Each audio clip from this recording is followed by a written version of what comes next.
Seorang pria bernama Rahul Kana babak belur dihajar warga usai kedapatan membakar musola Al-Jamiah di Jalan Hanjuang, Kelurahan Manggarai Selatan, Tebet, Jakarta Selatan pada Rabu 23 Agustus 2023 dini hari sekitar pukul 3 waktu Indonesia Barat.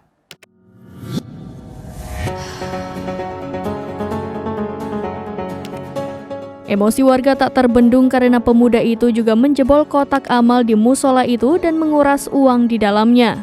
Tak berhenti di situ, pemuda itu juga membakar sepeda motor warga yang terparkir di dekat musola. Warga kembali kaget karena mendapati kotak amal yang terletak di salah satu sudut musola sudah dalam kondisi rusak. Uang di kotak amal tersebut juga sudah hilang.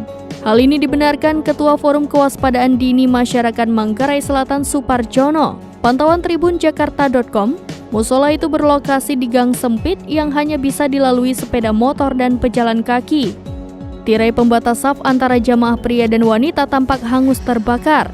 Tembok di salah satu sudut musola juga telah menghitam imbas tirai yang dibakar oleh pelaku. Abu berwarna hitam masih berserakan di lantai. Sementara itu, pintu musola Al-Jamiah tampak rusak setelah dijebol oleh pemuda tersebut. Pelaku juga membobol kotak amal yang ada di tempat kejadian perkara. Warga sekitar berhasil menangkap pelaku sesaat setelah kejadian. Pelaku diketahui merupakan warga RW 8 Kelurahan Manggarai Selatan. Lurah Manggarai Selatan Muhammad Sidik mengungkapkan pelaku pencurian kotak amal dan pembakaran musola itu diduga terpengaruh minuman keras. Selanjutnya, pelaku dibawa ke Polsek Tebet untuk menjalani pemeriksaan lebih lanjut.